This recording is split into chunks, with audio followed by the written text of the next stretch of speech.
Found a homeless guy to approach. I'm shaky. I don't like approaching people. But whew, here we go.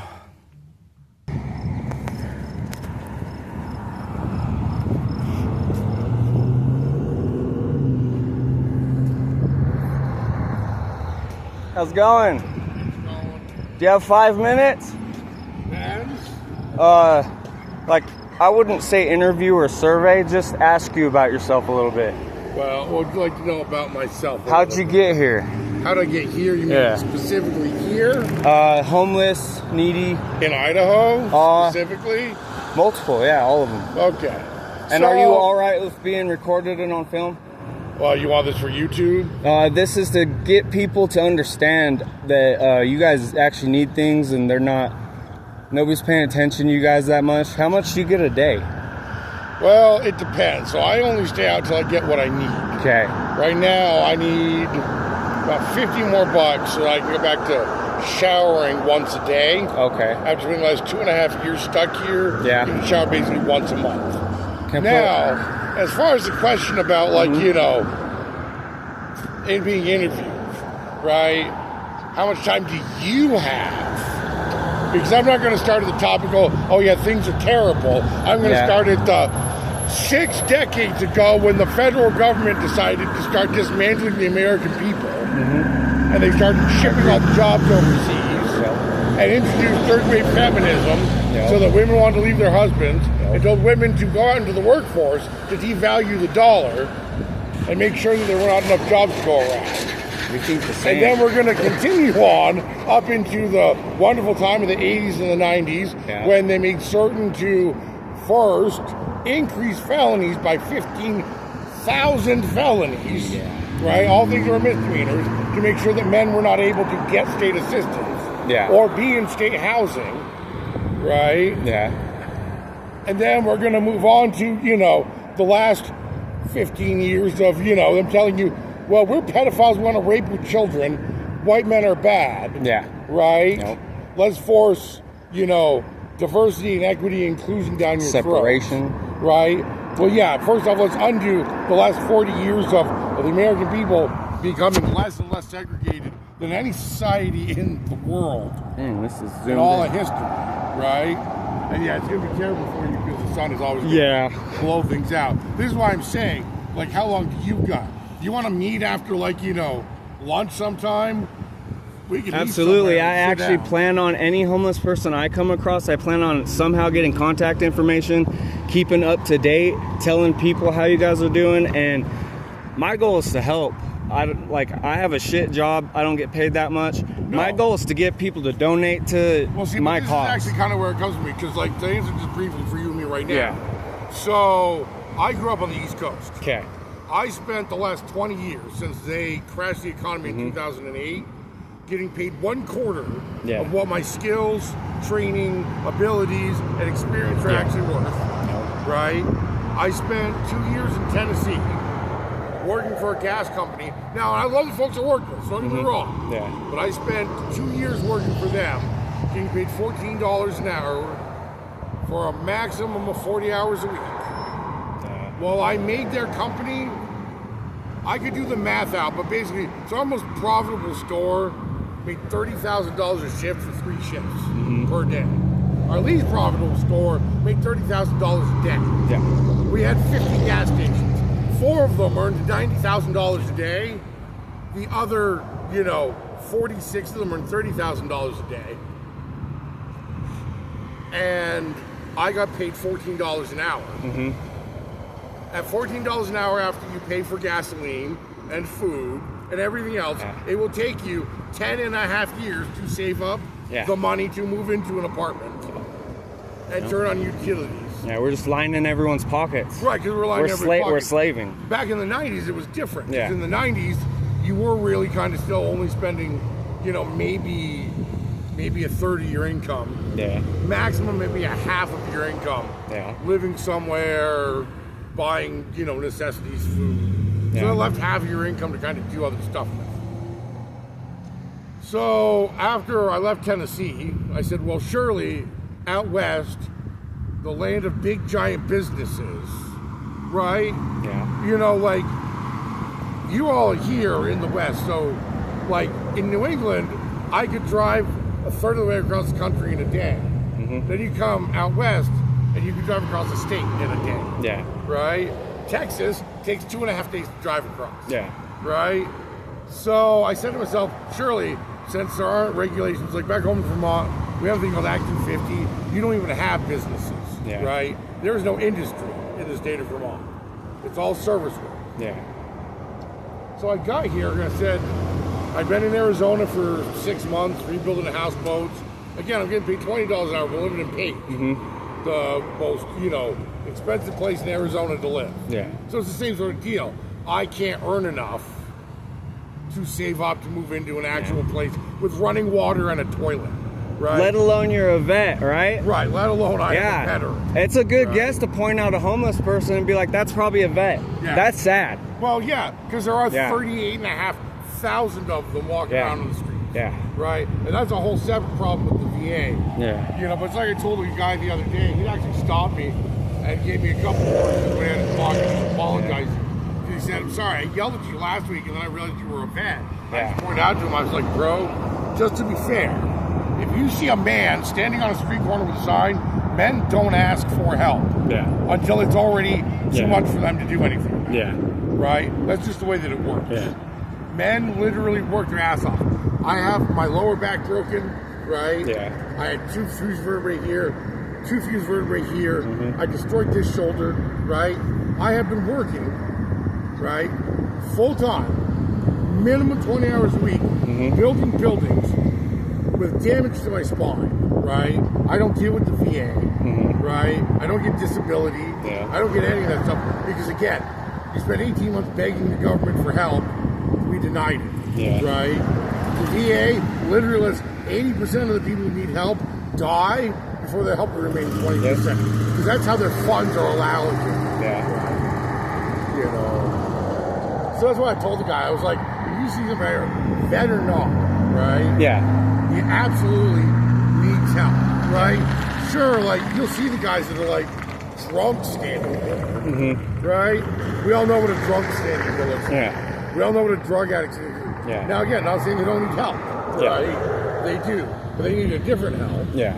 And the reality is, the first thing that needs to happen is what we all elected Donald Trump to do, which is get jobs back into America and tell the ruling elite, I'm sorry, the days of you putting $1 billion in your bank every year while you pay people peanuts, right? Because you get 2 options in America right now. One, everybody gets a wage increase, which means everything else has to stay the same. And we all have our, pay rated up for the 4 decades of inflation that hasn't been taken into account, right? Or they devalue everything back to the way it was 40 years ago. So your $300,000 house goes back to being a $30,000 house like it should always be. Right? A couple of industries have to go away, like banks giving loans on houses for, your property value. How about car companies not charging $150,000 for a basic work truck? Right? Maybe that lawn tractor for $3,500 is actually only worth $350. Maybe y'all got to figure out you wanted a bunch of money for nothing, and then you literally screwed the next 5 generations of Americans from having nothing. Do you believe in God at all? Oh, absolutely. I read the Bible. The Bible talks about balance a lot. Oh, if our money was balanced out, it would be all great. It's a straight up commandment, right? I always laugh at Christians when they drive by, right? Because Christians don't believe anything the God of the Bible actually says to do. Jesus says, do every word that Moses told you to do, mocking the Pharisees, right? Christians are modern day Pharisees. Deuteronomy, God specifically says, when you see your brother needy, you shall give greatly of all that I have given you. That's the second thing that's mentioned in the Bible is needy people. But he says to lift your brother out of bondage. And then he ends it in Hebrew, because this is the difference in English, in like the King James or the NIV, it just says, to lift him out of slavery. In Hebrew, it ends with, because I am Yah, your God, right? telling you to do this thing. Yeah. Then, furthermore, he says, when your brother comes to you in need and needs money, do not say in your wicked heart, right, the year of release, because every 7 years, you're commanded to forgive everybody their debts. Yeah. So you loan me $100,000, the year of release is next year, I paid you back 20, you've lost 80. God says, do not let it be a thought in your wicked heart to not give your brother what he needs, right? Lest I count it against you as a sin. Mm-hmm. So the God of the Bible literally says, I only count breaking the 10 Commandments as a sin. But when your brother says he needs help and you don't give it to him, I will count it like a sin. Yeah. Right? You know? But that's how far we've fallen. Yeah. Right? You know? Back in the 40s and the 50s, you just had to go out and work. Right? Yeah. The 70s, one man could put 4 kids through college, own 2 cars, pay for everything needed off of a 40-hour-a-week salary. Yeah. Right? His wife didn't have to work. His kids were taken care of. Right? They did not have pedophiles running schools. Right? Yeah. Rainbow. Pride Month. All that. You know? And I'm all for equality. Yeah, but teaching kids to go that way, or you can choose. This is where the Democrats messed up, because they just couldn't accept the reality. 70% of Americans said, look, you keep talking about wanting to touch fucking kids and we don't like it. Yeah. Right? Yeah. We think it's kind of skeevy. Yeah. You know? So.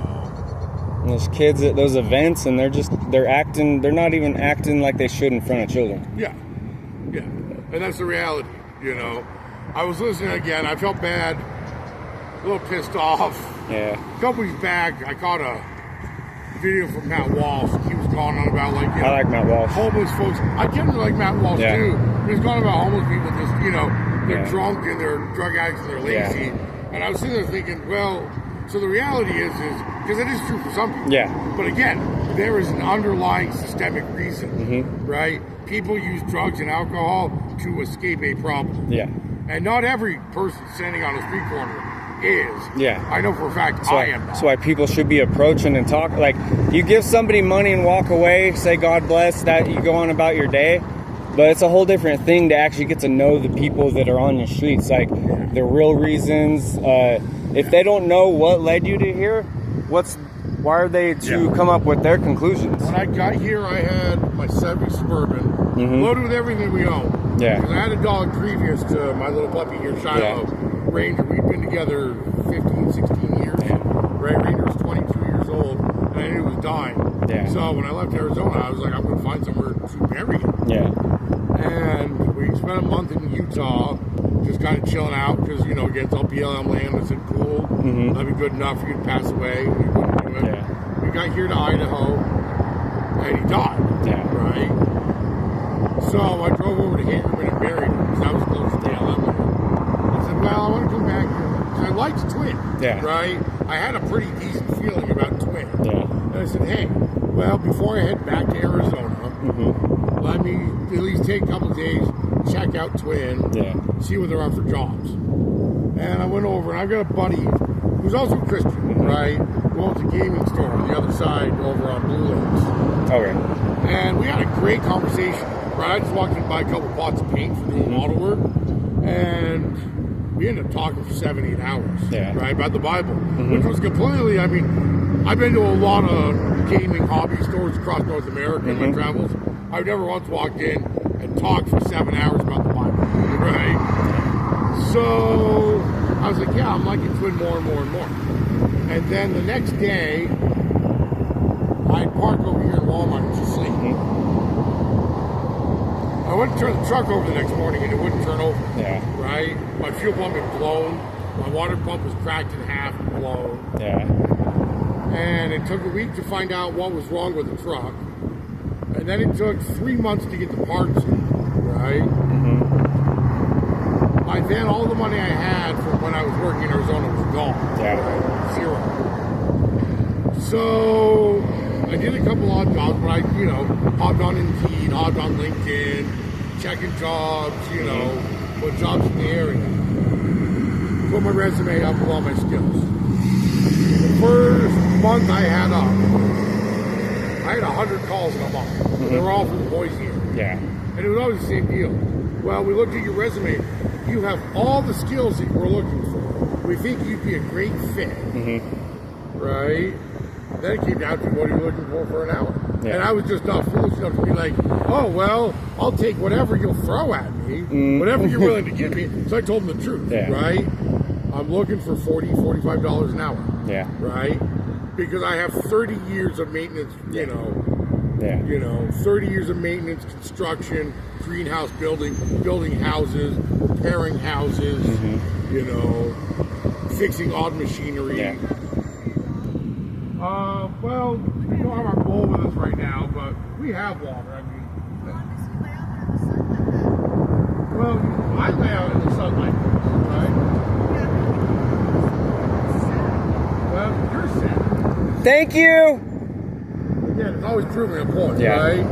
I'm so worried. I'm right. You're wrong. Like what situation? You're only standing here shading it in the sun. Yeah. You care about a homeless dog, but you didn't even mention the homeless guy next to the dog? Again, it's the hypocrisy of the world. Yeah. Right? And then she makes a comment, that's sad or something, with a disgusted face? Animal control. I've had that happen. Yeah. Right? Is your dog okay? Yeah, my dog is okay. Right? Dog looks fine. You know? Looks like he's just relaxing. She is. Right? Oh, she? What's her name? Shilo. Shilo? Yeah, her and her sister Matzah were both named after biblical places that the Hebrews had originally sacrificed to Yah. But, you know, Matzah passed away last winter. Yeah. You know, she got sick all of a sudden one day, and the next day she was gone. Yeah. But, what were we talking about before the lady came up? Something about $45. Oh, you asked for $45. So I was telling them exactly what it is I wanted. And then it's like I never hear back. I was like, okay, fine, you know, sort of just accept that. Thank you very much, folks. God bless you. So then I got the bright idea, well, since every call I've taken for jobs has been from Boise, why don't I run to Boise? So I ran to Boise, and I spent 3 months in Boise still applying for jobs. And every job was like, well, thank you, we'll call you back, right? I was up in Boise about 3 months when I ran into somebody. We were talking, kind of like you and I are talking right now. He says, yeah, I'll tell you why they're not hiring. They want to pay you $14 an hour so they can fire the guys they're paying $30 an hour to, so that you replace them, right? They want $45 an hour worth of skill for $14 an hour pay. Yeah. So that they can continue raking in, you know, $1 million bonuses a year. Right? And that's actually the sum of it. Again, it does not say in Scripture that money is the root of evil. The love of money is the root of evil. Yeah. Right? Once you have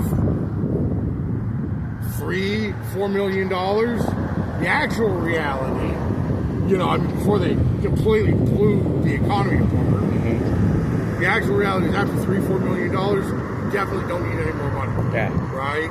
And even with $1 million, most of that would be going somewhere else, not me. Right. You know, even if you have, we'll say, $500 million. Yeah. Right? Living off the interest alone, you can live off the interest alone. Yeah. Right? You don't need to be able to buy bigger and bigger boats and bigger planes and more and more property. Right?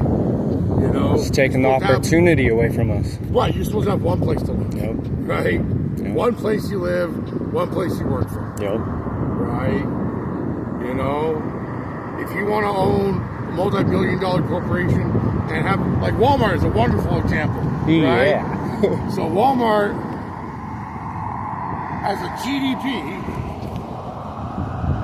higher than 90% of the countries in the world.